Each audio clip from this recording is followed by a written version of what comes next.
கூட இருக்கவங்க, அது என்னோட சூழ்நிலை இருக்கவங்க, நீங்க வந்து எந்த ஒரு செய்ய மாட்டீங்க. எல்லாரும் படிச்சு முடிச்சுட்டு தான் வேலைக்கு போவாங்க. என்னோட இது வந்து வேற. வேலைய பார்த்துட்டு தான் படிக்க வந்திருக்கிறேன். அனைவருக்கும் வணக்கம்.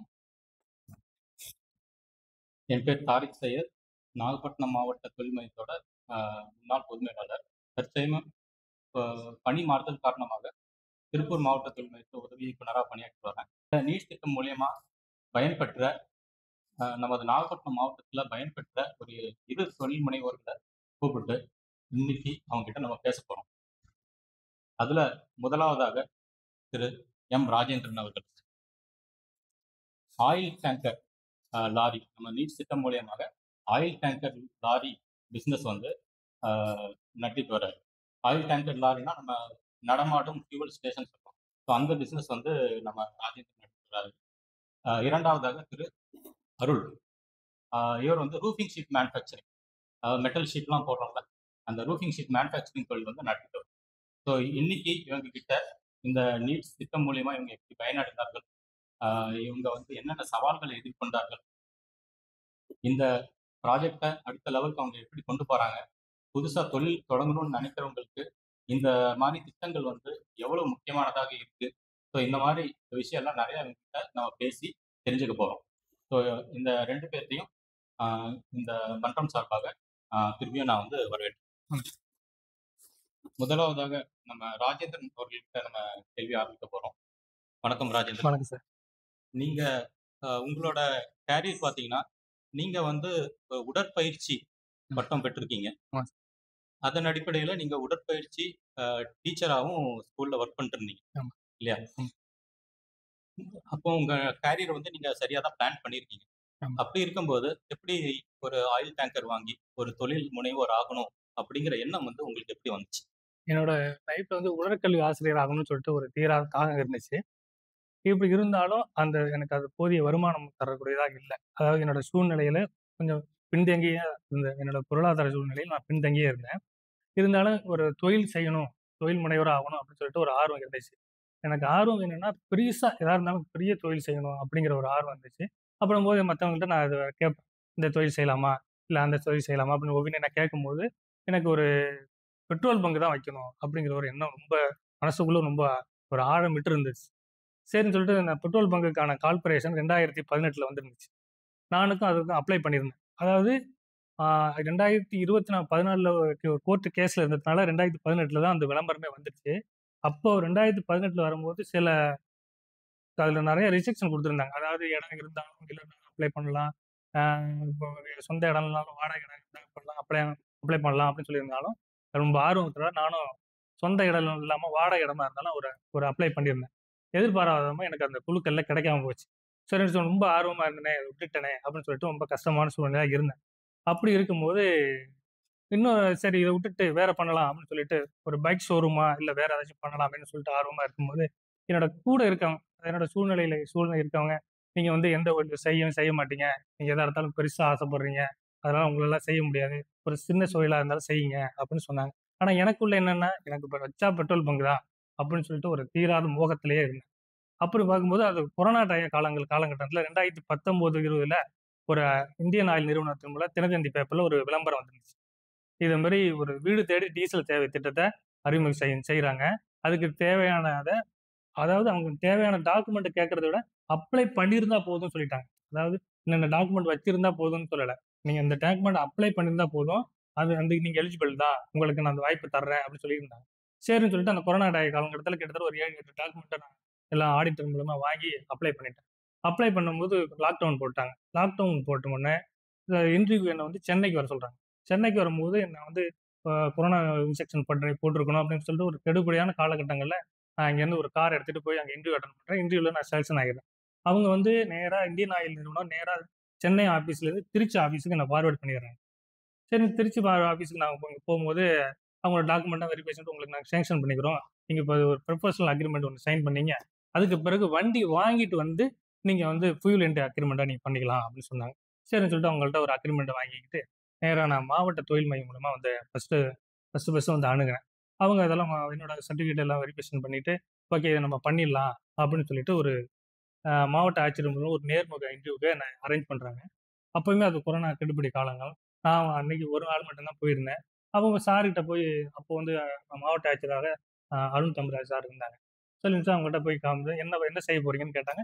நான் இது மாரி வீடு தேடி டீசல் சேவைய செய்ய போறேன் சார். நான் இந்தியன் ஆயில் நிறுவனத்தில ஒப்புதல் பெற்றிருக்கேன் அப்படின்னு சொன்னேன். இது வந்து எங்கெங்கெல்லாம் குடுக்கலாம் அப்படிங்கிற மாரி சார் கேட்டிருந்தாங்க. நான் சொன்னேன், "இது எங்க வேணாலும் குடுக்கலாம் சார்" அப்படின்னேன். சரி ஓகே. இத நீங்க சரியா வெரிஃபிகேஷன் பண்ணிக்கிட்டு அவங்களுக்கு சேங்ஷன் பண்ணுங்க அப்படின்னு சொல்லிட்டு ஒரு நோட்டீஸ் வந்து குடுத்திருந்தாங்க. அதற்கு பிறகு சார் வந்து அதுக்கான லைசென்ஸ் வேணும் அப்படின்னு சொல்லிட்டு அப்போ இருந்த ஜிஎம் லைசென்ஸ் வேணும் அப்படின்னு சொல்லியிருந்தாங்க. அந்த லைசென்ஸ் வண்டி வாங்குனதுக்கு பிறகு தான் குடுக்க முடியும் அப்படின்னு சொல்லிட்டு பெசோ டீம் அதாவது பெசோன்னு சொல்றது பெட்ரோலியம் எக்ஸ்ப்ளோரேஷன் சேஃப்டி ஆர்கனைசேஷன் அப்படிங்கிற டீம்லேருந்து ஒரு இந்த டீசல நீங்க விற்பனை செய்யலாம் அப்படின்னு சொல்லிட்டு ஒரு சர்டிஃபிகேட் வந்து அது வந்து 10 இயர்ஸ்க்கு ஒரு தடவை நம்ம ரினியூவல் பண்ணக்கூடிய சர்டிஃபிகேட். அத வண்டி வாங்குனதுக்கு பிறகு தான் பண்ணணும் அப்படின்னு அவங்க சொல்லிட்டாங்க. சார் அந்த லைசென்ஸ் வேணும்னு அவங்க சொல்லிட்டாங்க. அதனால அந்த கொஞ்சம் இடைப்பட்ட காலம் கொஞ்சம் அந்த ஆல்வேஸ் கொஞ்சம் கொஞ்சம் லேட் ஆயிடுச்சு. அது கொஞ்சம் இடைப்பட்ட காலத்தினால நான் சர்டிஃபிகேட் வேணும்னு சொல்றேன். சார் வேணும்னு சொல்றாங்க. ஆனா வண்டி வாங்குனா தான் குடுப்பேன்னு அவங்க சொல்றாங்க. இப்படியே கொஞ்ச நாள் லேட் ஆகும்போது சார் எதிர்பார்க்காம அந்த சார் வந்து ஜிஎம் சார் இடையில ட்ரான்ஸ்ஃபர் ஆகி வேற எதுக்கு போயிடுறாங்க. அப்பம்போது நான் இடையில வந்து வந்து போனதுனால திடீர்னு நம்ம ஐயா மதிப்புள்ள சார் வந்து தாரிக் சார் வந்து புது ஜிஎம்மா வந்து ஜாயின் பண்றாங்க. ஜாயின் பண்ணும்போது அப்பப்போ யார் அப்ளை பண்ணியிருக்காங்களோ அப்படின்னு சொல்லிட்டு கேட்கும்போது, இது மாரி என்ன ராஜேந்திரன் இது மாரி ஆயில் டேங்கருக்காக அப்ளை பண்ணியிருந்தாரு. எதிர்பாராத விதமா கேன்சல் ஆயிடுச்சு. அவருக்கு கொஞ்சம் கொஞ்சம் வாண்டடா இருக்காரு செய்யலாம்னு சார் என்ன ஒரு தடவ நாகப்பட்டினம் ஆஃபீஸ்க்கு வர சொல்லியிருந்தாங்க. சரின்னு சொல்லிட்டு நான் அவங்ககிட்ட ஆஃபீஸ்க்கு போயிட்டு காமிச்சு, என்னோட சர்டிஃபிகேட் எல்லாம் காமிச்சுட்டேன். இந்த பெசோ லைசென்ஸ் வண்டி வாங்குனா தான் குடுப்பேன் அப்படின்னு சொல்லிட்டு அந்த என்எஸ்ஆர் பாடி ஒர்க் அப்படி கம்பெனில அவங்க குடுத்துருந்தாங்க. அதையும் குடுத்தேன். சரி ஓகே. மறுபடியும் உங்களுக்கு ஒரு இன்டர்வியூ வைக்கிறேன். அதுல நீங்க உங்களுக்கு தெளிவான சொல்லுங்க அப்படின்னு சொல்லிட்டு சொல்லியிருந்தாங்க. சரின்னு சொல்லிட்டு எனக்கு மறுபடியும் ஒரு ஒரு குறிப்பிட்ட காலங்கள்ல ஜனவரி மாசம் 2022ல மறுபடியும் ஒரு இன்டர்வியூ ஒண்ணு அரேஞ்ச் பண்ணி, சார் ரொம்ப ஹெல்ப் பண்ணி எங்கள அழைச்சுட்டு போனாங்க. மொத்தம் 5 பேரு. நான் என்ன மாரி ஒரு 5 பேர அழைச்சுட்டு போனாங்க. நான் வந்து 5வது ஆளா என்ன இன்டர்வியூக்கு அழைச்சுட்டு போயிருந்தாங்க. அப்போ வந்து சார் மாவட்ட ஆட்சியர் வந்து இருந்தாங்க. அவங்கள்ட்ட என்னோட கொஸ்டின் கேட்டாங்க. ஏற்கனவே நீங்க வந்திருந்தீங்களே, எதனால நீங்க பண்ணல? அப்படின்னு சொன்னாங்க. நான் அது மாரி சொன்னேன். பெசோ லைசென்ஸ் கேட்டிருந்தாங்க. அது வந்து வண்டி வாங்குனது தான் பண்ண முடியும்னு சொல்லிட்டு, நான் வந்து என்எஸ்ஆர் பாடி ஒர்க்லேருந்து குடுத்திருந்த தகவல குடுத்திருந்தேன். சரி ஓகே. எங்களுக்கு பண்ணி குடுங்க அப்படின்னு சொல்லிட்டு உங்களுக்கு சைன் பண்ணிட்டாங்க. அப்போதைக்கு காலகட்டங்கள்ல வண்டி வாங்குன கொட்டேஷனுக்கும், அதுக்கு பிறகு உள்ள கொட்டேஷனுக்கும் கிட்டத்தட்ட 1,00,000 இன்கிரீஸ் ஆயிடுச்சு அமௌண்ட். அதையுமே எனக்கு அந்த டயத்துல சார் ரெக்கமெண்ட் பண்ணி, அதையுமே எனக்கு ஒரு 1,00,000 இன்கிரீஸ் பண்ணி எனக்கு அத பண்ணி குடுத்தாங்க. அது பண்ணி குடுத்ததுக்கு பிறகு நான் அத வண்டி வாங்கி, அதுக்கு பெசோ லைசென்ஸ் வாங்கி, சார்ட்ட ஒப்புதல் வாங்கி, இங்க வந்து நம்ம நவம்பர் மாசம் 23ஆம் தேதி என்னுடைய சேல்ஸ நான் ஆரம்பிச்சேன். அதாவது நீங்க உடற்பயிற்சி டீச்சரா இருந்தாலும், உங்க தொழிலதிபர் ஆகணும், தொழில் முனைவோர் ஆகணுங்கிற ஒரு எண்ணம் வந்து உங்களுக்கு என்னைக்குமே இருந்திருக்கு ஆமா, இல்லையா? ஆமா, அதான் உங்கள வந்து இந்த நன்மைக்கு கொண்டு வந்திருக்கு. ஆமா. ரொம்ப நன்றி. அடுத்து நம்ம திரு அருள் அவர்களிடம் கேள்வி கேட்கிறேன். அதாவது நீங்க வந்து டிப்ளமோ இன் மெக்கானிக்கல் இன்ஜினியரிங் படிச்சிருக்கீங்க. ஆமா ஸோ சார். அதுக்கேத்த மாரி தொழில் தான் பண்ணிட்டு இருக்கீங்க. ஆமா சார். இருந்தாலும் எந்த ஒரு முன் அனுபவமும் உங்களுக்கு கிடையாது. ஆமா. அப்படி இருக்கும்போது ஃபேமிலிலயும் யாரும் அனுபவம் யாரும் பிசினஸ் லைன்ல யாரும் கிடையாது. அப்படி இருக்கும்போது இந்த இந்த தொழில் பண்ணணும், ரூஃபிங் ஷீட் மேனுஃபேக்சரிங் நீங்க பண்ணணுங்கிற எண்ணம் வந்து எப்படி செலக்ட் பண்ணி இந்த ஆக்டிவிட்டியை எப்படி செலக்ட் பண்ணீங்க? எப்படி உங்களுக்கு வந்து தொழில் முனைவோர் ஆகணுங்கிற ஒரு எண்ணம் உண்டாயிருச்சு? சார். என் பெயர் அருள். நான் வந்து என்னோட கதை வந்து ரொம்ப ஒரு வித்தியாசமான ஒரு கதை வாழ்க்கையில. எல்லாரும் படிச்சு முடிச்சுட்டு தான் வேலைக்கு போவாங்க. என்னோட இது வந்து வேற. வேலைய பார்த்துட்டு தான் படிக்க வந்திருக்கிறேன். படிச்சு முடிச்சேன். நான் ஒரு 10ஆம் வகுப்பு படிச்சு முடிச்சுட்டு சென்னையில வேலை பார்த்துக்கிட்டு இருந்தேன். அதுக்கப்புறம் ஒரு 3 வருஷம் வேலை தான் பார்த்துக்கிட்டு இருந்தேன். வேலை பார்த்துக்கிட்டு இருந்த பிறகு, எனக்கு அந்த மெக்கானிக்கல் இதெல்லாம் வந்து ரொம்ப ஆர்வத்த தூண்ட ஆரம்பிச்சுட்டு. அதுக்கப்புறம் ரொம்ப ஒரு 3 வருஷம் தொழில் கொஞ்சம் மெக்கானிக்கல் இதெல்லாம் கொஞ்சம் கத்துக்கிட்டு, அதுக்கப்புறம் ஒரு படிக்கணுங்கிற ஒரு எண்ணம் தோணி, செம்போடை ஆர்வி பாலிடெக்னிக்ல வந்து டிப்ளமோ ஜாயின் பண்ணி 3 வருஷம் கம்ப்ளீட் பண்ணி, எல்லாத்துலயும் தேர்ச்சி பெற்று, அதுக்கு பிறகு சின்ன சின்ன ஒர்க் எல்லாமே பண்ணிக்கிட்டு இருந்தேன். பண்ணிக்கிட்டு இருந்த பிறகு வீட்ல வந்து அன்பு தான் வச்சிருப்பாங்களே தவிர்த்து, யாரும் உதவி பண்ற அளவுக்கெல்லாம் ஆள் கிடையாது. அப்படி இருக்கும்போது நான் ஒரு லோன் கேட்டு போகலாம் அப்படிங்கிறபோது, நம்ம கனரா பேங்க்ல போயிட்டு லோன் கேட்டேன். அவங்க லோன் பண்ண முடியாதுன்ட்டாங்க. அப்புறம் நம்ம மாவட்ட தொழில் மையத்துக்கு வந்து, நாம எனக்கு அந்த லோன் வாங்குறதோ எத பத்தியுமே எனக்கு தெரியாது. வந்து அவங்கள்ட்ட கேட்டேன். இந்த மாரி அவங்கள்ட்ட ஒரு பிரதம மந்திரி திட்டத்துல ஒரு 25,00,000 கேட்டேன். அவங்க சொன்னாங்க, "வேல்யூ எல்லாம் பார்த்துட்டு உனக்கு 25,00,000 பத்தாது. உனக்கு நீட் ஸ்கீம்ல பண்ணித்தரேன் அப்படிங்கிற ஒரு நோக்கத்தோட ஒரு 54 லட்சம் பண்ணி கொடுத்தாங்க. அதை வச்சு பேங்க்ல எல்லாம் போய் பார்க்கும்போது பேங்க்ல யாருமே லோன் கொடுக்க முடியாதுன்ட்டாங்க. அதுக்கு பிறகு நம்ம டிஐஏசி, தமிழ்நாடு தொழில் முதலீட்டு கழகம், அவங்க தான் என்னைய அவங்களாவே ஃபோன் பண்ணி கூப்பிட்டாங்க. இந்த மாதிரி இங்கே அப்ளை பண்ணியிருக்கேன், கேன்சல் ஆயிருக்கு, வாங்க அப்படின்னு சொல்லிட்டு கூப்பிட்டாங்க. அதுக்கப்புறம் போய் என்னோட இதெல்லாம் காமிச்சேன். பார்த்துட்டு என்னோட படிப்பெல்லாம் பார்த்துட்டு ஓகே பண்ணலாம் அப்படிங்கிற ஒரு தாட்டுக்கு வந்து எனக்கு இந்த தொழில் எப்படி தொழில் அந்த மெக்கானிக்கல் ஃபீல்டு நம்ம ஏரியாவுக்கு ஒரு சிறந்த தொழிலா இருக்கணும் அப்படிங்கிறது தான் என்னோட நோக்கம். வெளியூர்ல எல்லாம் போய் சம்பாதிக்கணுமோ இல்லை ஒரு தொழில் பண்ணணுங்கிற நோக்கம்லாம் எனக்கு கிடையாது. சொந்த ஊர் அந்த நாகப்பட்டினத்துக்குள்ள எங்கேயோ ஒரு இடத்துல பண்ணணும். அதுக்கு நம்ம அந்த கன்ஸ்ட்ரக்ஷன் ஃபீல்டு தான் நமக்கு வந்து ஒரு எந்த காலத்துலயும் ஒரு அழியாத ஒரு ஃபீல்டு. அதுக்கு ஒரு மெட்டீரியல் நம்ம தயார் பண்ணணுங்கிறது தான் நம்மளோட நோக்கம். அதை கொண்டு தான் இந்த ரூபிங் சீட் மேனுஃபேக்சரிங் நம்ம கம்பெனி ஆரம்பிச்சது. ஒரு ஒரு நோக்கம் வந்து உங்களுக்கு இருந்திருக்கு. ஆமா சார். இந்த மாதிரி கன்ஸ்ட்ரக்ஷன் ஃபீல்டில் ஒரு மெட்டீரியல் வந்து நீங்க தயாரித்து விற்பனை செய்யணும். ஆமா சார். தயாரித்து ஒரு மூலயமா நிறைய பேர் வேலை வாய்ப்பு கொடுக்கணும். ஆமா சார். ஆமா சார். அடுத்து உங்க 2 பேருக்கு சேர்த்து நான் ஒரு கேள்வி கேட்கிறேன். உங்களோட தொழில் முதலீடு பார்த்தீங்கன்னா 39 லட்சம், உங்களோட தொழில் முதலீடு 54. ஸோ 2 பேருக்குமே வந்து முன் அனுபவம் இல்லை. ஆனா தொழில் முனைவர் என்ன மட்டும் இருந்தாலும் அவ்வளோ பெரிய அமௌண்ட்டை வந்து மூலியமா ஒரு தொழில் செஞ்சு அதை வந்து திருப்பி பேங்க் லோன்லாம் கட்டி அதுல வந்து வெற்றி அடைய முடியுன்ற தைரியம் வந்து எப்படி வந்துச்சு? அதாவது நம்ம எந்த ஒரு தொழில் செஞ்சாலும் உடனே விற்பனை செய்யணும், உடனே வித்துறணும் அப்படிங்கிற ஒரு எண்ணம் எல்லாருக்குமே உண்டு. அதே மாதிரி ஒரு மார்க்கெட்டிங் பண்ணி சில பொருளை வைக்கலாம். இந்த மார்க்கெட்டிங் பண்ணாமல் அதுவாக அத்தியாவசிய தேவை பொருளாக இருந்தால் ரொம்ப ஈஸியாக இருக்கும். இப்போ அத்தியாவசிய பொருள்னா கேஸு, பெட்ரோலு, டீசலு, பால், இதெல்லாம் வந்து அன்னன்னைக்கு தேவையான பொருள். அன்னைக்கு தேவை இருந்தால் மட்டுமே அது சாத்தியமான உள்ளது. அது மாதிரி விலைவாசி ஏற்றமும் இதன் அடிப்படையிலே மட்டுமே வருது. அது டீசல், பெட்ரோல், கேஸ் இது மாதிரி அன்னன்னைக்கு விற்பனைக்கூடிய பொருளாக இருக்கு. அதனால நம்ம மார்க்கெட்டிங் பண்ணாம நம்மளை தேடி வந்து வாங்குற பொருளாக இருந்தா நமக்கு இன்னும் விற்பனை செய்யறதுக்கும் நம்ம எளிதாக கஸ்டமர் அணுகிறதுக்கும் ஈஸியாக இருக்கும்னு சொல்லிட்டு தான் என்னோட மைண்ட் தாட். அப்படி ஒன்று சூஸ் பண்ணாதான் நான் பெட்ரோல் பங்க் வைக்கிறது. அந்த சூழ்நிலையில தான் இந்த இந்தியன் ஆயில் நிறுவனம் இதை எனக்கு விளம்பரம் கொடுக்கும்போது இதை நான் அப்ளை பண்ணி வாங்கினேன். இதுதான் மெயின் கான்செப்ட். இது இப்போதைக்கு இப்போ என்கிட்ட இப்போ ஃபிஷர்மேன் கஸ்டமர்ஸு, அக்ரிகல்ச்சர் யூஸு, இந்த கன்ஸ்ட்ரக்ஷன் சைட்ல நான் அவங்களுக்கு டேரெக்டாக கொண்டு எந்த ஒரு டிரான்ஸ்போர்ட் கமிஷன் வாங்குறது கிடையாது. டிரான்ஸ்போர்ட்டு எதுவுமே கிடையாது. அன்னைக்கு என்ன பங்கு ரேட்ல பெட்ரோல் விலை விற்கிதோ இந்தியன் ஆயில்ல, அந்த விலைக்கே நான் டிரான்ஸ்போர்ட் பண்ணி அவங்களுக்கு கொடுக்கறதுனால அவங்களுக்கு எந்த மேன் பவர் வேஸ்டேஜ் இல்லை, டைம் வேஸ்டேஜ் கிடையாது. அதே மாதிரி டீசல் வேஸ்டேஜும் கிடையாது. அவங்க இங்கேருந்து ஒரு ஆளை பிடிச்சிட்டு போய் கொண்டு வண்டிக்கு வாடகை கொடுத்து அதை கொண்டு வந்து அளவு சரியா இருக்கான்னு பார்த்து அதெல்லாம் கொடுக்குறது அந்த மாதிரி இது கிடையாது. என்கிட்ட பெசோ அப்ரூவ்டு பம்ப் இருக்கு. இந்த டிஎல் ஆஃபீஸ்லேருந்து வாங்கின சீல் இருக்கு, பம்பு வித்து சீல் இருக்கு. 1 இயருக்கு ஒரு தடவை ரெனிவல். அதனால எந்த அளவு மாற்றமும் இருக்க போகிறது கிடையாது. அதனால டேரெக்டாக நான் இந்தியன் ஆயில வாங்குறதால எந்த கலப்படமும் அதுக்கும் வழியும் இல்லை. அதனால எனக்கு அது வந்து ஈஸியாக விற்கிறதுக்கான வாய்ப்புகள் இருக்கிறதுனால நம்ம வந்து ஃபிஷர் கஸ்டமர் அதிகமாக இருக்கிறதுனால அக்ரிகல்ச்சர் யூஸ் கன்ஸ்ட்ரக்ஷன் சைட்டாக இருக்கும் போது ஈஸியாக எனக்கு விற்பனை அதிகமாக இருக்கிறதுனால எனக்கு இயல்பான லாபம் கிட்டக்கூடியதாக எனக்கு அமைஞ்சிருக்கிறது. அதாவது நீங்க பெட்ரோல் பங்க் தான் வைக்கணும்னு முடிவு பண்ணிருந்தீங்க. ஆமா சார். ஆனா இப்போ நடமாடும் பெட்ரோல் டீசல் வண்டி ஆமா. அதை விட இது பெஸ்ட்னு நீங்க வந்து ஃபீல் பண்றீங்களா? கண்டிப்பா வருங்காலங்களில் இன்னும் அதிகமான சேல்ஸ் நான் எதிர்பார்க்குறேன். அது மாதிரியான ஆப்பர்ச்சுனிட்டி எனக்கு வந்துகிட்டு இருக்கு.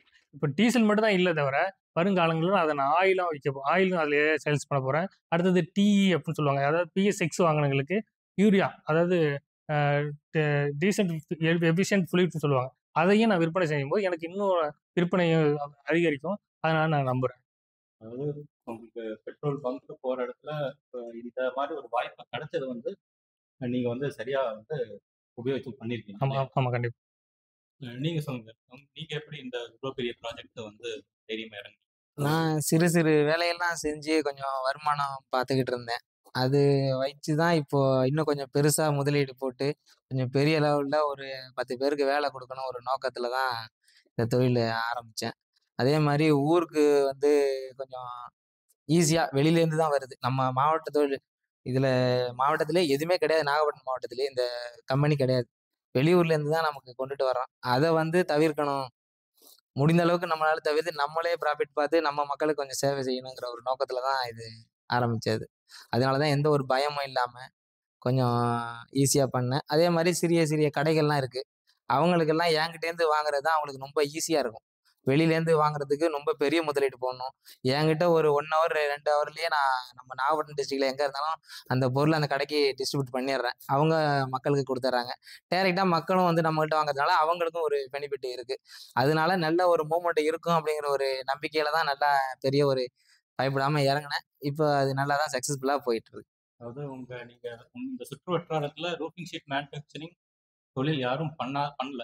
பண்ணல சார். வந்து ஒரு வாய்ப்பை நீங்க வந்து ஆமாம் சார். பயன்படுத்தி இது மூலியமா நல்லா சேல் பண்ண முடியும் அப்படிங்கிற ஒரு இதை நீங்க ஆரம்பிச்சிருக்கீங்க. ஆமாம் சார்.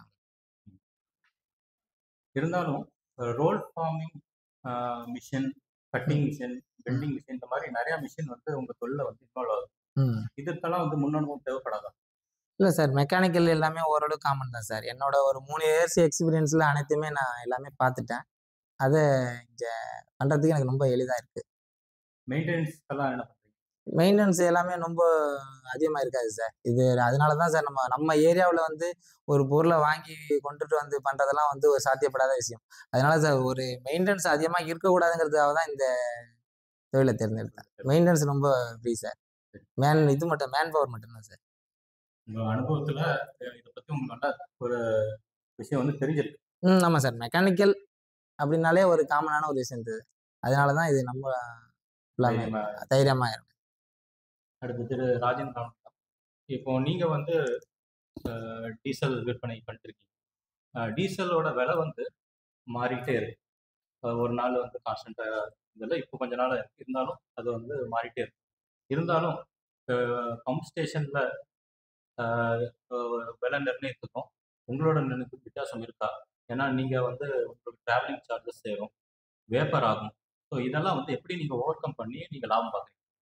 அதாவது நீங்க சொல்றபடி பெட்ரோல் பங்க்ல இருக்கிறதுக்கும் என்கிட்ட இருக்கிறதும் வேப்பர் சார்ஜஸ்ங்கிறது, ஏன்னா டீசல் வந்து கண்டிப்பாக வேப்பர் ஆகிறதுக்கு 0% அது வாய்ப்பு இல்லை. அதனால அது வந்து எனக்கு அந்த மாதிரியான ஷார்டேஜ் அந்த மாதிரி ப்ராப்ளம் எதுவும் கிடையாது. இருந்தாலும் பங்கு அன்னைக்கு இப்போ வந்து இப்போ 2015க்கு பிறகு அன்னன்னைக்கு ஆயில் மார்க்கெட்டிங் அவங்களே அன்னன்னைக்கான விலையை நிர்ணயிச்சுக்கலாம்னு சொல்லிட்டு ஒரு ஆர்டர் வந்துருச்சு 2015க்கு பிறகு. இதுக்கு முன்னாடி 15 நாளைக்கு ஒரு தடவை இருந்துச்சு. அதுக்கு பிறகு 2015க்கு பிறகு அன்னன்னைக்கு ஒவ்வொரு நாளும் 24 மணி நேரத்துக்கு அவங்க ரேட்டை ஏற்றுறதோ இறக்குறதோ எது வேணாலும் செஞ்சுக்கலாம். அது ஆயில் மார்க்கெட்டிங்கே பண்ணிக்கணும் அப்படின்னு அவங்க கவர்மெண்ட் ஆர்டர் கொடுத்துருக்காங்க. இப்போ ரீசெண்டாக எந்த வித சேஞ்சஸும் கிடையாது. நான் வாங்கினதுக்கு பிறகு கிட்டத்தட்ட ஒரே ஒரு தடவை தான் ₹1 சேஞ்சஸ் வந்துச்சு. அதாவது போன ஆண்டு வந்து ₹1 குறைச்சாங்க. விலை இருக்கிற விலையோட ₹1 குறைச்சாங்க. அப்போ என்கிட்ட இருந்த ஸ்டாக் வந்து 1200 லிட்டர். அன்னைக்கு 1200 லிட்டர் எனக்கு 1200 1200 எனக்கு ஷார்டேஜ் என்னோட லாபத்துலேருந்து போயிருக்கும் தவிர எனக்கு அது நட்டம் கிடையாது. அதே வந்து அடுத்த தடவை நான் லோடு பிடிக்க போகும்போது எனக்கு 1000 லிட்டருக்குள்ள அடுத்த தடவை லோடு பிடிக்கும்போது எனக்கு ₹1 கம்மியாக தானே நான் லோடு பிடிப்பேன். அப்போ எனக்கு அதில் பெரிய நட்டம் வந்துடாது. இப்போ இன்னைக்கு ₹1 எனக்கு 1500 நட்டம் வந்துச்சு. ஆனால் அடுத்த தடவை நான் லோடு பிடிக்கும் போது கிட்டத்தட்ட 6000 லிட்டர் ₹6000 கம்மி பண்ணி தானே நான் லோடு பிடிப்பேன். அப்போ போன விட லோடு போடுறதுக்கும் இப்போ லோடு போடுறதுக்கும் கிட்டத்தட்ட எனக்கு ₹6000 கம்மிங்கும்போது அது எனக்கு ₹6000 லாபம் தான் தவிர எந்த வகையிலும் நட்டம் வர வாய்ப்பு கிடையாது. ஒரே ஒரு தடவை தான் ₹10 யாரோ இறக்குனாங்க. அது கிட்டத்தட்ட ஒரு 4-5 வருஷத்துக்கு பிறகு. அது மாதிரி பிறகு இந்த ஏற்றல இப்போட கமிஷன் தொகையை மறுபடியும் ஏற்றிட்டாங்க. இது கிட்டத்தட்ட 6-7 வருஷத்துக்கு இருந்த கமிஷன் தொகையை இப்போது சில்லறை விற்பனை நிலையங்களுக்கு கிட்டத்தட்ட ஒரு 30லேருந்து 40 பைசா வரையும் ஏற்றிருக்காங்க. அது இப்போ வந்து எனக்கு லாபமாக தான் இருக்கு. இந்த டிரான்ஸ்போர்ட் சார்ஜஸ் வந்து அதாவது பல்க் ஆர்டர் இப்போ கிட்டத்தட்ட இப்போ இங்கே உங்களுக்கு வந்து இப்போ போட்டுக்கு பிடிக்கும் போது கிட்டத்தட்ட ஒரு போட்டுக்கு பிடிக்கணும்னு சொல்றீங்கன்னா 3000 லிட்டர்லேருந்து 4000 லிட்டர் பிடிப்பாங்க ஒரே டயத்தில். இப்போ நான் இங்கேருந்து வந்து ஒரு 5 கிலோமீட்டர் 20 லிட்டர் போனால் எனக்கு ஒரு ₹1000 1500 செலவாகும். இங்கே ஒரு 3000 லிட்டர் பிடிச்சாங்கன்னா எனக்கு வந்து ஒரு ₹6000 6500 கிடைக்கும். ஒரு 1500 செலவு பண்ணாலும் எனக்கு ஒரு 5000 ஒரு டிரைவருக்கு போகும்போது ஒரு ₹4000 எனக்கு லாபமாக இருக்கும் ஒரே டயத்தில். ஒரே நாளில் எனக்கு ₹4000ங்கிறது ஒரு பெரிய விஷயம். எந்த ஒரு தொழிலுமே எடுத்த உடனே அந்த ₹4000ங்கிறது ஒரு நாளுக்குள்ள சம்பாதிக்க முடியுங்கிறது கொஞ்சம் சிரமமான விஷயம். அதே பக்கத்தில் இன்னொரு கஸ்டமர் வந்துட்டா எனக்கு இன்னும் ரெட்டிப்பு லாபமாக போயிடும். நான் இங்கே ஒரு 4000 அங்கே ஒரு 2000 கொடுத்தா 6000 லிட்டர் கிட்டத்தட்ட ஒரு 6000 எனக்கு உடனே லாபம் கிட்டக்கூடியதா ஈஸியாக இருக்கும். இந்த லாபம் நஷ்டம் கணக்கெல்லாம் நீங்க முதல்ல தொழில் ஆரம்பிக்கிறதுக்கு முன்னாடி வந்து நீங்க கண்டிப்பா ஒன்று ப்ரொபோஸ்டு போட்டிருப்பீங்க. ஆமா. அதுக்கும் இப்போ நடைமுறைக்கும் எப்படி இருக்கு? அதிகமா இருக்கா? இல்ல நீங்க நினைச்ச லாபம் உங்களால பார்க்க முடியும்? ஃபர்ஸ்ட் நான் வந்து விற்பனை ஆரம்பிச்சும் போது கிட்டத்தட்ட ஒரு 3-4 மாசம் ரொம்ப நெருக்கடியான காலமா இருந்துச்சு. நெருக்கடியான காலம்னா இதோட சேவைகள் எப்படி அப்படிங்கிறது மக்களிடையே நான் போய் சேர மாட்டேங்குது அப்படின்னு சொன்னா இது வந்து ஏன்னா ஒரு பெட்ரோல் பங்கே வைக்காம ஒரு இந்தியன் ஆயில் நிறுவனத்துல ஒப்புதல் பெற்று ஒருத்தர் செய்யறேன்னா அது சாத்தியமானது ஒன்றா? இல்ல இது ஒரு ஏதாச்சும் கலப்படம் இருக்குமா? இல்ல இது எப்படி செய்ய முடியும்? அப்படின்னு சொல்லிட்டு என்கிட்ட ஒரு டீசல் வாங்குறதுக்கு ரொம்ப ஒரு யோசிச்சாங்க. அப்புறம் காலகட்டத்தில விசாரிப்பாங்கல்ல, ஒரு இவரு வந்து பண்றது கரெக்ட்டா? அப்படின்னு சொல்லிட்டு ஒரு ஒரு எனக்கு இந்தியன் ஆயில் நிறுவனத்தின் மூலியமா ஒரு ஒரு என்கொயரி குடுத்துருக்காங்க. அதுக்கு பிறகு இங்க உள்ள புட்சல் ஆஃபீஸ் மூலியமாவும் என்ன வந்து ஒரு என்கொயரி தனிப்பட்ட முறையில ஒரு என்கொயரி பண்ணாங்க. நீங்க வந்து எங்க எடுக்கிறீங்க லோடு? என்ன மாரி டீட்டெயில் உங்க லைசென்ஸ்லாம் கூட நான் உங்கள்ட்ட போய் சப்மிட் பண்ணேன். சரி ஓகே. அப்படின்னு சொல்லிட்டு பண்ணாங்க.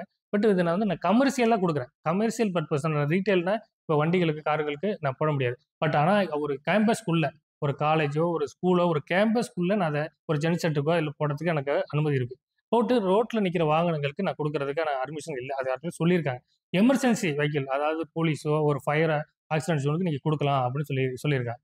அதனால எனக்கு வந்து ஃபர்ஸ்ட்டு 6 மாத காலம் ரொம்ப நான் வந்து ஒரு லோடு விக்கிறதுக்கு கிட்டத்தட்ட 2 மாசம் ஆனுச்சு. ஃபர்ஸ்ட்டு நான் 6 மாத காலம் ரொம்ப சிரமப்பட்டேன். ஏன்னா டியூ வேற இந்த எஸ்பிஐல டியூ இருக்கு. ஆ 2 மாசத்துக்கு ஒரு லோடு விட்டா என்னோட கால்குலேஷன் அவர்கிட்ட ரூ. 1,00,000 நான் கையிலேருந்து பணம் கட்டுற மாரி ஆயிடுச்சு. ஆனா இப்போ அந்த காலங்கள் இல்ல. நான் வந்து இப்போ ஒரு மாசத்துக்கு 3லேருந்து 4 லோடு வண்டி எடுக்கிறேன். அது எனக்கு டியூ போக எனக்கு அந்த சேமிப்புக்கான பணமும் கொஞ்சம் எனக்கு கிடைக்குது. இத வச்சு என்னோட பொருளாதாரத்த நான் தரமா உயர்த்திக்கிறேன். ஏற்கனவே எந்த ஒரு தொழிலுமே செய்ய முடியாதவங்க சொன்னதுக்கு முன்னாடி, நானும் ஒரு தொழில செய்வேன். நானும் அந்த நினைச்ச தொழிலே செய்வேன். செஞ்சிருக்கேன் அப்படிங்கிற ஒரு எண்ணம் எனக்கு உண்டு. நீ முடியாதுன்னு சொன்னவங்களுக்கு முன்னாடி நான் அந்த வண்டி போகும்போது எனக்கு அவ்வளோ ஒரு மகிழ்ச்சியா இருக்கேன். "நீ தானே முடியாதுன்னு சொன்ன.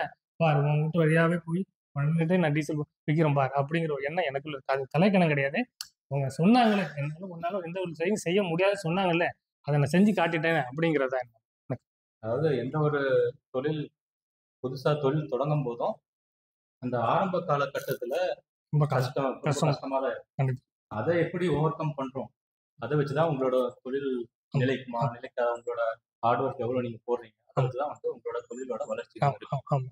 அடுத்து உங்ககிட்ட நம்ம நாக அடுத்து உங்ககிட்ட ஒரு கேள்வி. நம்ம நாகப்பட்டினம் மாவட்டம்னு சொல்லும்போது, அதாவது இது ஒரு கடைக்கோடி மாவட்டம் அப்படின்னு சொல்லுவாங்க. கடைக்கோடி மாவட்டம்னா இது அந்த கடை கடைசி இதுல இருக்கு. இங்க வந்து ஒரு தொழில் செய்யும்போது இங்க இருந்து மார்க்கெட் பண்ணோம் அப்படின்னா பல மாவட்டங்கள் தாண்டி மார்க்கெட் பண்ணும்போது நமக்கு பெரிய மார்க்கெட் சென்டர்லாம் வந்துருக்கு. ஸோ அவங்க கிட்ட வந்து ஒரு குவாலிட்டியும் காம்ப்ரமைஸ் பண்ணாம, விலையும் காம்ப்ரமைஸ் பண்ணாம, இங்க இருந்து அங்க போய் நம்ம அந்த மார்க்கெட்ல விற்கணுங்கிறது வந்து இங்க ஒரு சவாலான ஒரு விஷயம். அப்போ உங்களோட உங்க தொழிலோட ப்ரொஜெக்ஷன் வந்து எப்படி? எந்தெந்த மார்க்கெட்லாம் நீங்க இது பண்றீங்க? அவங்க கிட்ட போட்டி போட்டு நீங்க விற்பனை செய்யணும்னா எந்த மாதிரி யுக்தி எல்லாம் கையாளுறீங்க? நான் வந்து இப்ப வெளியிலேருந்து மெட்டீரியல் இறக்கி நம்ம லோக்கல் மார்க்கெட்டுக்கு என்னோட இன்வெஸ்ட்மெண்ட்டுக்கு லோக்கல்லேயே ஃபுல் அண்ட் ஃபுல்லு பண்ணிடுறேன். வெளியில போறதுக்கான அவசியம் இல்லாம ஆயிட்டு. ஏன்டா எண்ணெய் வைத்து இந்த சிறு சிறு கடைகள்லாம் வந்து சம்பாதிக்கிறாங்க. அவங்களுக்கும் நான் சப்போர்ட் பண்ணிட்டு இருக்கேன். அதனால வெளியில போறதுக்கான இது எனக்கு தேவை கிடையாது. அதே மாரி நமக்கு தேவையான வியாபாரம் எல்லாமே நம்ம உள்ளூர் நம்ம ஒரு 50 கிலோமீட்டர் சரௌண்டிங்லயே எனக்கு எல்லா இதுவும் கிடைச்சிருது. அதே மாரி சைஸ் அது அவங்களுக்கு தேவையான சைஸா இருக்கட்டும், அவங்களுக்கு தேவையான கலரா இருக்கட்டும், எதுவுமே ஆர்டர் பண்ணிலாம் குடுக்க போறதில்ல. அதே டைம்ல எல்லாமே இங்கேயே தயார் பண்ணி அதே டைம்ல குடுத்துர்றோம். அதுதான். அது நம்ம அவங்களுக்கும் ரொம்ப எளிதிலயும் கிடைச்சிருது. பிரைஸ்ல ரொம்ப கம்மியாவும் கிடைச்சிருது. கடைக்காரவங்களுக்கும் நெறைய பேர் இருக்கிறாங்க. அந்த நம்ம நாகப்பட்டினத்துல சின்ன சின்ன கடைங்க எல்லாமே நம்மள்ட்ட தான் வாங்குறாங்க. அவங்களுக்கும் ரொம்ப ஈஸியா போயிடும். டிரான்ஸ்போர்ட் இருக்காது. உடனே கேட்ட உடனே நம்ம குடுக்குறோம். அவங்க உடனே பார்ட்டிக்கு குடுக்குறாங்க. அவங்களுக்கும் ஒரு வருமானத்த குடுக்குறோம் நம்ம. அந்த மாரி இருக்கிறதுனால நமக்கு ரொம்ப எளிதாவும் இருக்கு. வெளியில போய் பண்ற இது நமக்கு அவசியம் கிடையாது. நம்ம உள்ளூர்லயே பண்ணிக்கலாம். இப்போ லோக்கல்ல என்ன மாதிரி குவாலிட்டி அவங்க விரும்பினாலும் அதை வந்து உங்களால இருக்கு கொடுக்க சார். நான் ஒரு 3 ஒரு 3, 4 கம்பெனியா வச்சிருக்கிறேன். டாடா, ஜேஎஸ்டபிள்யூ இது மாரி 2, 3 வகையா வச்சிருக்கிறேன். லோ கேட்டாலும் லோவும் குடுப்பேன். ஹை கேட்டாலும் ஹை, மீடியம் எந்த லெவல்ல கேட்டாலும் நம்மள்ட்ட இருக்கு.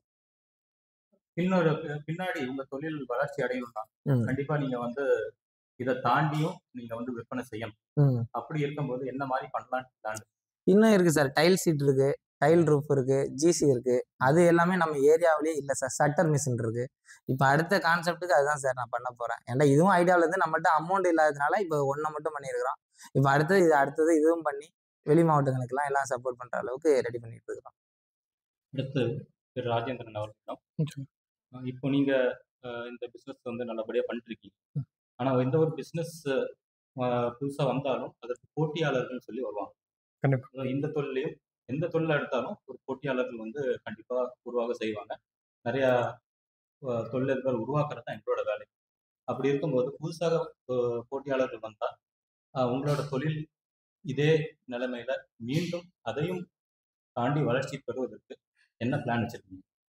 இது ஒரு நல்ல ஒரு சிறப்பான கொஸ்டின் சார். என்னோட போட்டியாளர் எந்த ஒரு தொழிலும் ஒரு போட்டி இருக்கும்போது தான் அதை உத்வேகமா இன்னும் இன்னும் அதிகமா செயல்படுத்தணும். இன்னும் வாடிக்கையாளர கவரணும் அப்படிங்கிற மாரி ஒரு எண்ணங்கள் எல்லா தொழில் செய்றவங்களுக்கும் உண்டு. நான் இப்ப இன்னும் அதுல என்னன்னா, பெட்ரோல் பங்க்ல இருக்கிற மாரி அதுல வந்து ஆ அந்த டிஸ்ப்ளேல இருக்கும்ல ஆயில், கிரீஸு, அ பேட்டரி வாட்டர், ஆசிட்டு, வேஸ்டேஜ் அதையும் நான் இன்க்ளூட் பண்றதுக்காக இருக்கிறேன். அடுத்தது நான் ஏற்கனவே சொன்னபடி ஆட் ப்ளூ. அது இப்ப பிஎஸ்6 வாங்குனது உண்டு. ஆட் ப்ளூன்னு சொல்லிட்டு யூரியா ஒரு வாட்டர் உண்டு. அது வந்து ஒரு ஒரு வண்டியில 30% குறையாம ஓட்டணும். இப்ப பிஎஸ்6 வாங்குனது அது ரொம்ப எமர்ஜென்சி. டீசல் இல்லாம கூட வண்டி நின்னாலும், இந்த இந்த ஆட் ப்ளூ இல்லாம வண்டி நிக்குன்னா, அது பெரிய பிரச்சனை கொடுக்கும். இன்ஜின்லயே பெரிய பிரச்சனை கொடுக்கும். ஒவ்வொரு கம்பெனி ஒரு ஒரு பிராண்ட் ஒரு அசோக் லைலாண்ட்னா, அவங்க சில பிராண்ட யூஸ் பண்ணியிருக்காங்க. கல்ஃப். அது மாரி டாடானா டாடாவே ஆட் ப்ளூ வச்சிருக்காங்க. இதே மாரி பாரத் பென்ஸ்னா பாரத் பென்ஸ் ஆட் ப்ளூ. இந்த கம்பெனியோட ஆட் ப்ளூவ நான் வாங்கி கஸ்டமர் சைட்லயே டெலிவரியா அந்த பாக்கெட் வாங்கி அவங்களுக்கே டெலிவரி கொடுக்கும்போது, அதுல ஒரு கமிஷன் வந்து எனக்கு கிடைக்கும். அப்போ எனக்கு இந்த கூடுதல் லாபம். இதுக்காக நான் போறதில்ல. நான் குடுக்குற கஸ்டமர்களுக்கு இந்த ஆயில் கிரீஸ் அவங்களுக்கு தேடி தேடி குடுக்கும்போது, விலை மலிவாக நான் குடுக்கும்போது, அவங்க டீலரா நான் எடுத்து பண்ணும்போது, எனக்கு அவங்களுக்கும் கஸ்டமர் ஒரு சாட்டிஸ்ஃபேக்ஷன் ஆயிடுவாங்க. எனக்கும் ஒரு கூடுதல் வருமானம் ஈட்டுறதுக்காக எனக்கு இருக்கும். அதையும் நான் பண்ற ஐடியாவுல இருக்கிறேன் சார். அதாவது உங்க தொழில வந்து பின்வரும் காலத்துல டைவர்சிஃபிகேஷன் சொல்லுவோம்.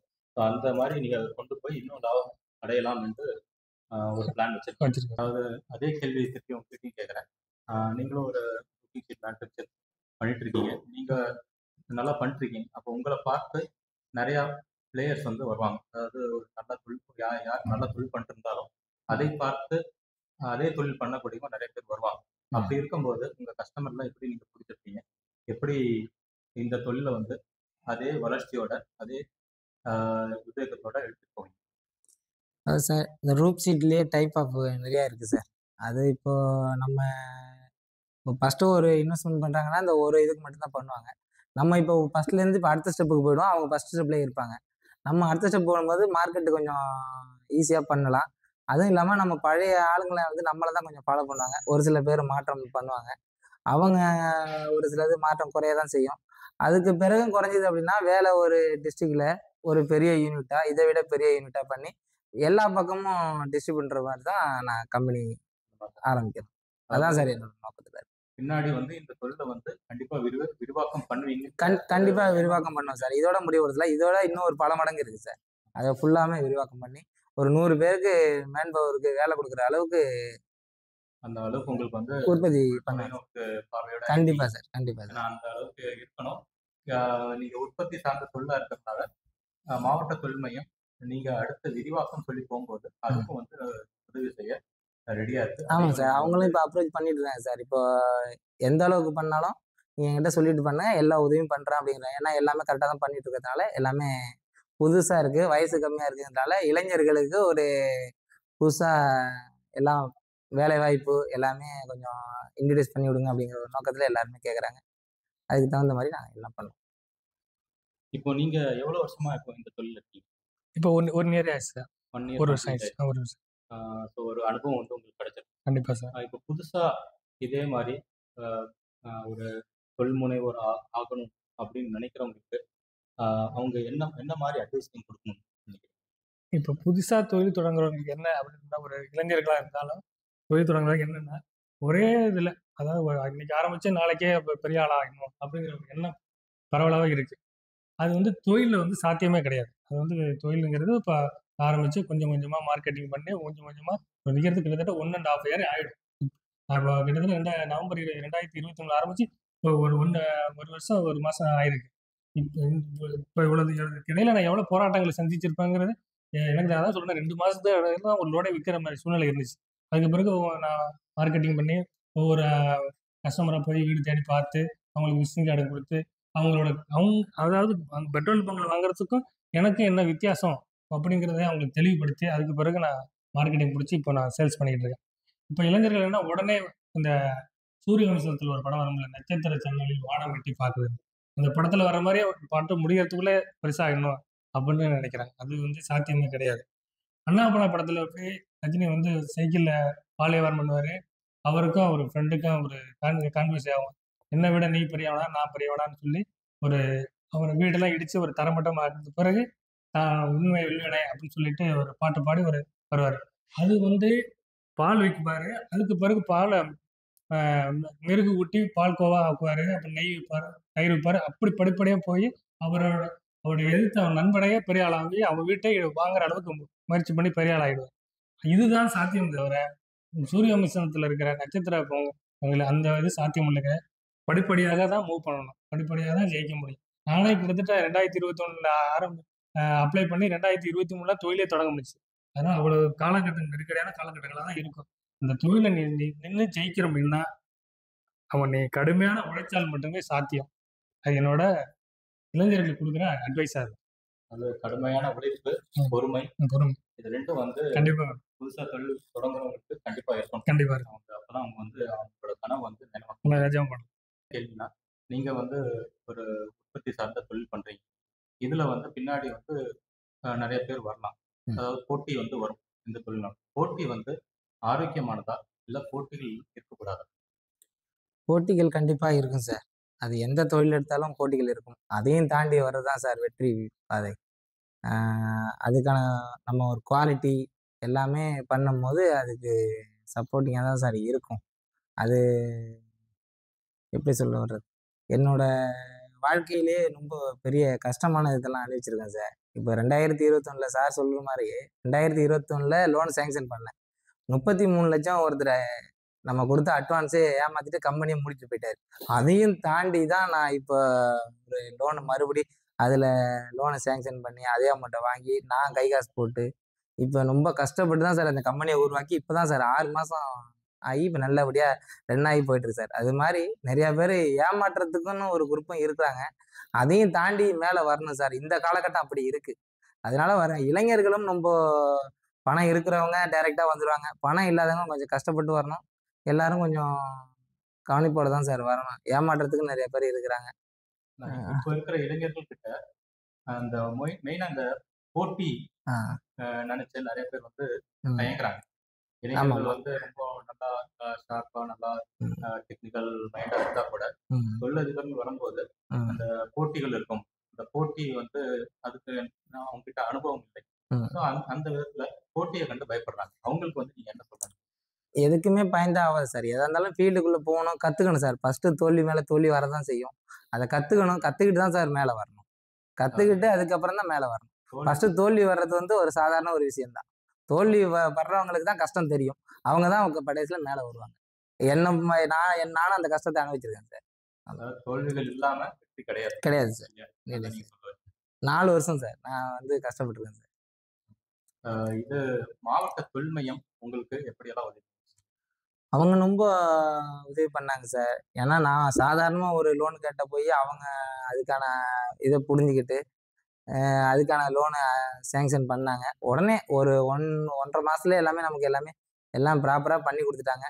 அதே மாரி சப்சிடி குடுத்தாங்க. 25% மானியம். அப்புறம் பவருக்கு 20% மானியம். எல்லாம் அவங்க அப்ரோச் பண்ணி எல்லாமே பண்ணி குடுத்துறாங்க சார். நம்ம போறதுக்கு தயங்குனாலும் அவங்க கூப்பிட்டு நமக்கு நல்லாவே பண்ணி குடுப்பாங்க. ஆமா. மாவட்ட தொழில் மையமோட சேவை வந்து உங்களுக்கு வந்து ரொம்ப பிடிச்சிருந்துச்சு சார். எனக்கு மட்டும் இல்ல, வருங்கால இளைஞர்களுக்கும் தொழில் தொடங்குறதுக்கு ரொம்ப ஊக்குவிப்பாங்க. அது அவங்களுக்கு ரொம்ப சப்போர்ட்டிங்கா இருக்கும் சார். உங்களுக்கு எப்படி இருக்கு இந்த மாவட்ட தொழில் மையம் மூலியமா நீங்க மாவட்ட தொழில் மையம் மூலியமா உங்களோட கான்டாக்ட் அங்க இருக்கவங்க எப்படி உங்ககிட்ட பிஹேவ் பண்ணாங்க? திருப்திகரமா இருந்துச்சா? எனக்கு மாவட்ட தொழில் மையம் வந்து எனக்கு இந்த தொழிலை நான் நினைச்சதை செய்யக்கூடிய ஆற்றல் வந்து எனக்கு வந்து இந்த மாவட்ட தொழில் மையம் தான் எனக்கு மிக சிறப்பாக செஞ்சு கொடுத்தாங்க. இதில் முக்கியம் என்னன்னா, எனக்கு வந்து லோன் தரேன்னு சொன்னது டிக்கு. அதாவது அவங்க வந்து கடைசி கட்டத்தில் எனக்கு லோன் தர முடியாத சொல்லி என்ன பேப்பரே திருப்பி அனுப்பிட்டாங்க. அப்போ நான் வந்து இந்த மாதிரி சார் எனக்கு திருப்பி அனுப்பிட்டாங்க சார் அப்படின்னு நான் வந்து சொல்லும்போது, ஐயோ பண்ண நீங்கள் என்ன செய்யுங்கன்னா, வேற எங்காச்சும் ஒரு பேங்க் அப்ரோச் பண்ணி நான் இதை வந்து கேன்சல் பண்ணாமல் வச்சுக்கிறேன். நீங்கள் வேற ஒரு பேங்க்ல அப்ரோச் பண்ணிப்பாங்க அப்படின்னு சொல்லும் போது தான் நம்ம நாகப்பட்டினத்தில் இருக்கிற SBIல போய் கேட்கும்போது அவங்க சாரும் அங்கே பேசி என்னைக்கும் பேசி அவங்க என் பேப்பரை இங்கே அனுப்ப வச்சு அதுக்கு பிறகு கிட்டத்தட்ட ஒரே மாசத்துல 27 நாள் தான் 4ஆம் தேதி நம்ம அப்ரோச் பண்ணேன். 28ஆம் தேதி எனக்கு லோனே சேங்ஷன் பண்ணி கொடுத்துட்டாங்க. அது வந்து அன்னைக்கு திருப்பி அனுப்பாம இங்க அனுப்புனதால எனக்கு அவ்வளோ ஒரு வாய்ப்பு எனக்கு கிடைச்சது. அதுக்கு வந்து கூப்பிட்டு என்னோட கஷ்டங்களை கேட்டு அதுக்கு பிறகு எனக்கு அந்த ஆறுதலா பேசி எனக்கு அன்னைக்கு மாத்தி கொடுத்தது மாவட்ட தொழில் மையம் தான். ஏன்னா, அன்னைக்கே எனக்கு என்னோட தொழில் கனவே அன்னைக்கே முடிஞ்சு போயிடும். அது வந்து மறுபடியும் உயிர் கொடுத்தது இந்த மாவட்ட தொழில் மையம். அங்க உள்ள அதிகாரிங்க, அங்க உள்ள அலுவலர்கள் தான் எனக்கு பெரும் உதவியா செஞ்சாங்க. அதே மாரி எனக்கு சப்சிடியும் அவங்க நீங்க கேட்கிற டாக்குமெண்ட் கொண்டு குடுத்த உடனே எனக்கு பண்ணி என்னென்ன கேட்கறாங்களோ அவங்களுக்கு செக் லிஸ்ட் குடுத்துருவாங்க. அதுவும் சாரே ஒரு பேப்பர்ல எழுதி குடுத்துருவாங்க. இதெல்லாம் எடுத்துட்டு வாங்க. இதெல்லாம் கொண்டு வாங்க அப்படின்னு சொன்னா, நம்ம அத வச்சுக்கிட்டு நம்ம என்னென்ன தேவையோ அத கொண்டு போய் குடுத்தோம்னா, கிட்டத்தட்ட சப்சிடி எனக்கு வந்துருச்சு. அதுல 3% இண்டஸ்ட்ரியல் சப்சிடியும் கரெக்ட்டா 3 மாதத்துக்கு ஒரு தடவ கொண்டு குடுப்பேன். அத கால்குலேஷன் போட்டு குடுத்தோனே, அடுத்தடுத்த கன்டின்யூ வரும்போது எனக்கு அத பண்ணி குடுத்துட்டு இருக்காங்க. இதனால அவங்களால என்னால பேப்பர் குடுக்கறது 1 நாள், 2 நாள் தடையா இருக்குமே தவிர, அவங்களோட ஆர்வம் வந்து அவங்க எனக்கு எனக்குன்னு இல்ல, வர்ற தொழில் முனைவோருக்கு அவங்க எல்லாம் பண்ணி குடுக்கறதுக்கு இருக்காங்க. தொழில் முனைவர் அங்க போய் அணுகுறதுக்கு அவங்க ஏதோ ஒரு கூச்சப்படுறாங்களா? இல்ல என்னன்னு தெரியல. இவ்வளவு ஒரு வசதியும் இருக்கு. எந்த ஒருத்தரும் ஒரு ஒரு ஒரு மானியமா ஒரு ஒரு சொந்தக்காரவங்கள்ட்ட நீ ஒரு 50,000 1,00,000 வாங்கவே முடியாது. அது அவங்ககிட்ட கேட்கும்போது அவங்க, வந்துட்டியா?" அப்படிங்கிற ஒரு ஏளன பார்வை இருக்கும். உனக்கும் நம்ம கேட்கறதுக்கு தன்மானமும் அங்க ஒரு இடைஞ்சலா இருக்கும். இப்போ எதுவுமே இல்லாம ஒரு தொழில் மட்டும் நீ எடுத்துட்டு போ. உனக்கு எல்லாம் நான் பண்ணி தரேன். உனக்கு சப்சிடி தரேன். உனக்கு இண்டஸ்ட்ரியில 3% தரேன் அப்படின்னு அவங்க சொல்றாங்க.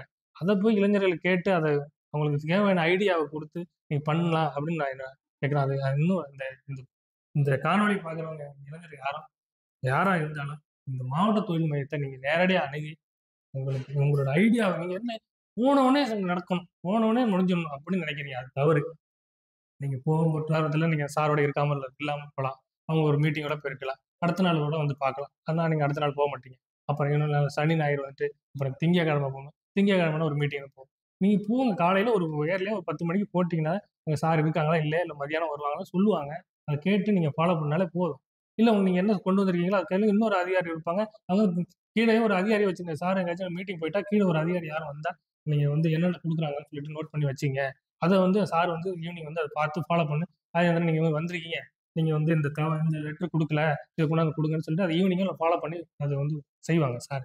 எப்பவுமே நமக்கு ஃபோன் பண்ணி ஒரு அதிகாரி பேசுறதுங்கிறது பெரிய விஷயமா இருக்கும். இருந்தாலும் சார் அத வந்து ரொம்ப அந்த ஈஸியான அப்ரோச் அந்த அது அது சார்ட்ட இருந்து ரொம்ப எனக்கு எளிமையா இருந்துச்சு. அதனால தான் நான் விரைவா இந்த எல்லாமே எனக்கு பண்றதுக்கு ரொம்ப ஈஸியா இருந்துச்சு. இந்த நிகழ்ச்சியில நம்ம நீட்ஸ் திட்டம் மூலியமா பயனடைந்த இரு தொழில்முனைவோர்கள்கிட்ட நம்ம அவங்களோட அனுபவத்த கேட்டறிஞ்சோம். அவங்களோட அனுபவத்துல இருந்து நமக்கு நிறைய விஷயம் தெரிய வருது. அதாவது ஒரு தொழில்முனைவோர் ஆகணும்னா, அது வந்து ஒரு சாதாரண விஷயம் இல்ல. அதுக்கு பின்னாடி வந்து ஒரு பெரிய ஹார்ட் ஒர்க் இருக்கு, உழைப்பு இருக்கு, பொறுமை இருக்கு, மார்க்கெட் ரிசர்ச் இருக்கு. இந்த மாதிரி நிறைய விஷயம் வந்து இவங்க எல்லாம் பண்ணி இந்த தொழில இறங்குனா தான் இதனாலையும் ஜெயிக்க முடியுது. ஸோ இத பார்த்துட்டு இருக்கிற இளைஞர்கள், தொழில் முனைவோர் ஆகணும்னு நினைக்கிறவங்க, உங்களோட அனுபவத்த ஒரு நல்ல ஒரு உதாரணமா எடுத்துக்கோங்க. உங்க ப்ராஜெக்ட் ரெடி பண்ணுங்க. நீங்க ப்ராஜெக்ட் ரெடி பண்ணிட்டீங்கன்னா, மாவட்ட தொழில் மையத்துக்கு வாங்க. உங்க மாவட்ட தொழில் மையம் உங்க ப்ராஜெக்ட்டோட ஒவ்வொரு ஸ்டெப்லயும் உறுதுணையா இருக்கும்.